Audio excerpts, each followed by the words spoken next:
welcome back to another episode of Dinosaur Island, starting in the southern jungle this time. Let's get started. So, in the southern jungle, recently, there have been some bad things happening. There's been droughts, and it seems like the sauropod herd want to migrate early.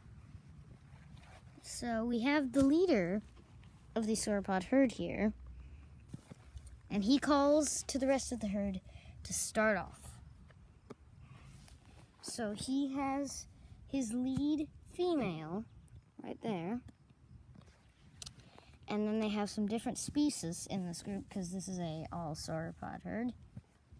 We have the Predatory, and then we have also coming up a Camarasaurus, and then two babies, and they both ride on the backs of their mother, which is adorable, I must say. That one and this one. He decides to ride on the head of his mother. So does he.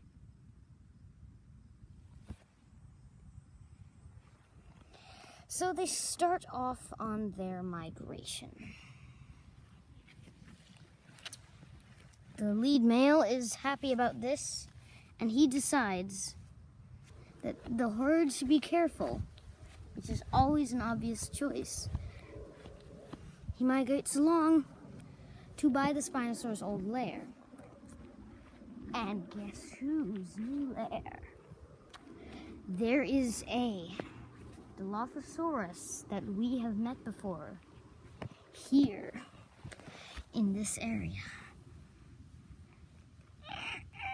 This is Silas, the Dilophosaurus, and he is very dangerous and very likely to hunt. He is stalking the herd. Further in on the Brachiosaurus migration, they are sneaking. They are on a different place. Of course, we have the lead male. He is in the front with the other sauropods. But the Giraffe Titan is staying back. This is bad for him, and this is bad because he does not know what to do. But it is great for certain predators. And to be exact, this predator, Silas, is about to attack. He's careful not to make a sound. He knows that brachiosaurs, despite their size, have good hearing, and they can be easily spooked by predators. The Dilophosaurus sneaks up and pounces.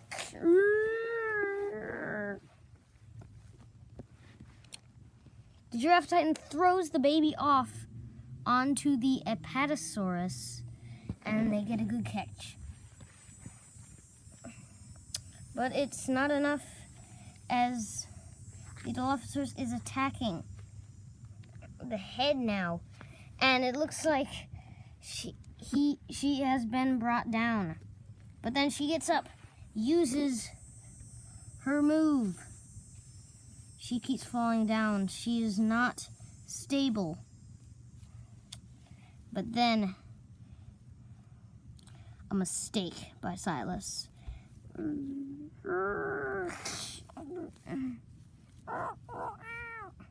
So Silas has to flee because of that move by the Giraffe Titan. The herd keeps on migrating to the northern part of the island, and Silas comes with them. Over in the herbivore nesting ground part of the western plains of Dinosaur Island, the egg thief of all egg thieves, Titanoboa, not Oviraptor because it was discovered that they're actually good mothers, is coming and attacking this nest. But it just so happens that this nest only has one egg in it, and it is the special egg of Hammer, the Parasaurolophus.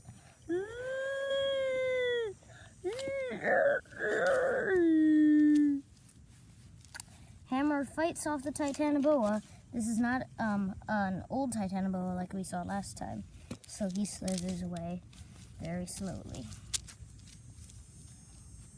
Hammer knows that the egg is not hatchable now, since it has been cracked. But then something else comes. Something that will make her more powerful, and that will be her lifelong friend. Peanut. This is Peanut, the Pachycephalosaurus that we saw last time. They are now friends, since they both had a mate and it died, and the eggs died as well. They're doing a pass-back fight. And then they wander off to look for trouble. Da-da-da, superheroes! Brachiosaurus herd has reached the rock wall in their trip. They are almost to their destination. They just have to cross some more stuff. But as they cross the rock wall, something hits. An earthquake.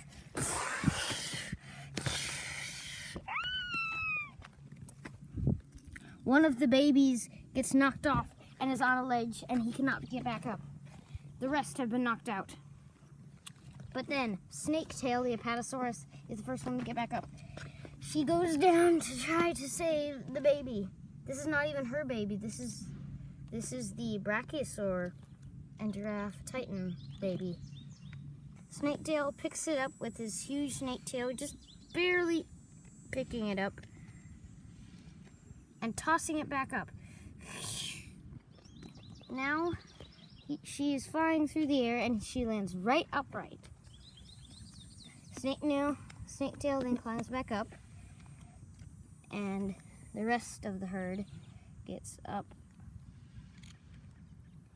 and they continue their migration.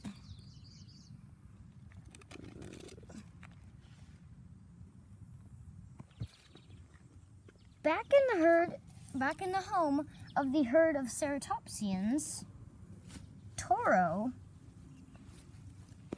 Heartstabber, and Sprite are all wondering what is wrong with Trike. Trike is sitting down, it looks like in a lot of pain, crying out for Toro. He tells the other two to back away because he thinks he knows what is wrong, and the other two do not.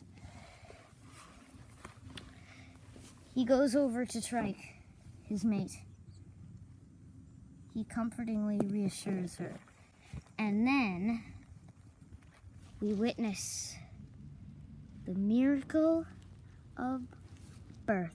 Boop.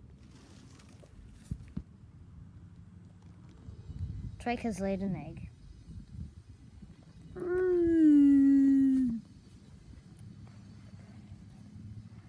Toro is overjoyed at this.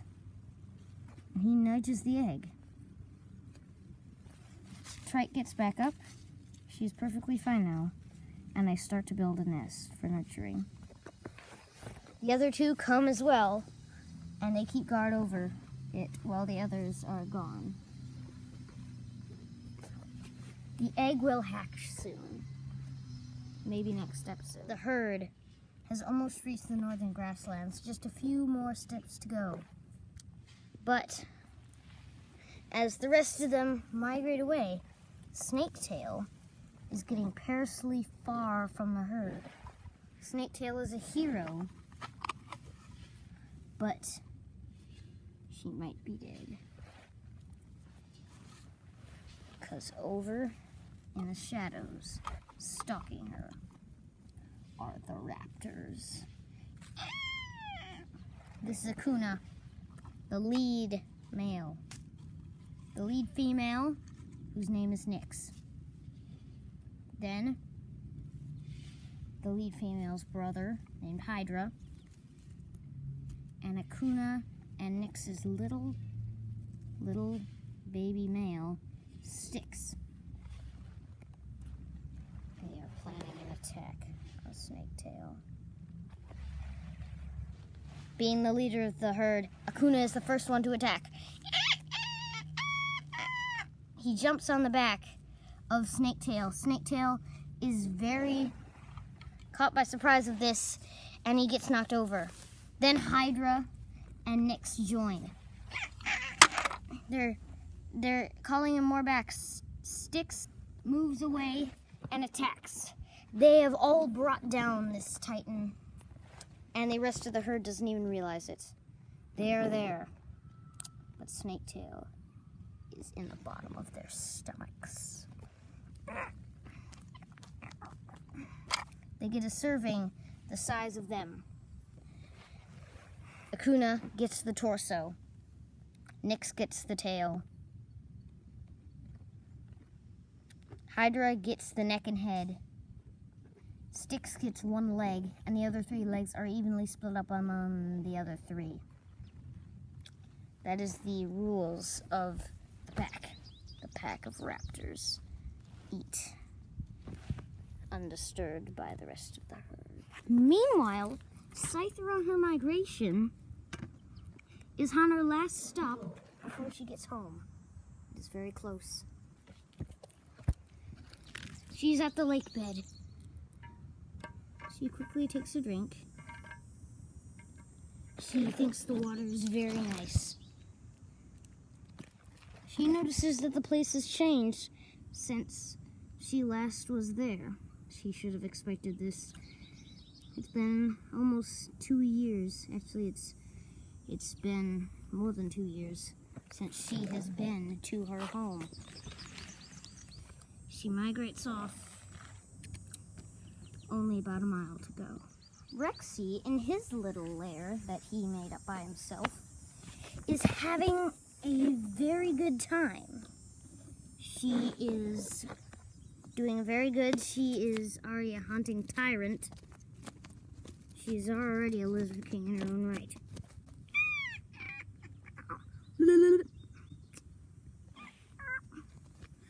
She's growing up. Rexy is getting more powerful. And once again, as ceremoniously as last time, as dangerous as the journey was, the Brachiosaurus herd have once again reached their destination, the northern grasslands.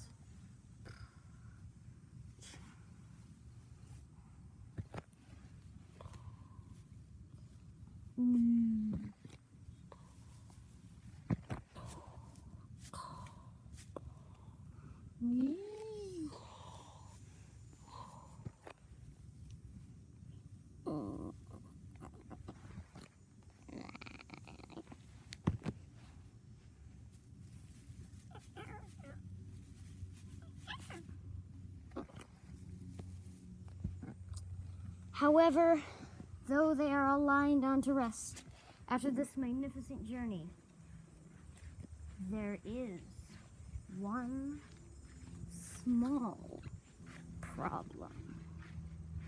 Someone has followed them.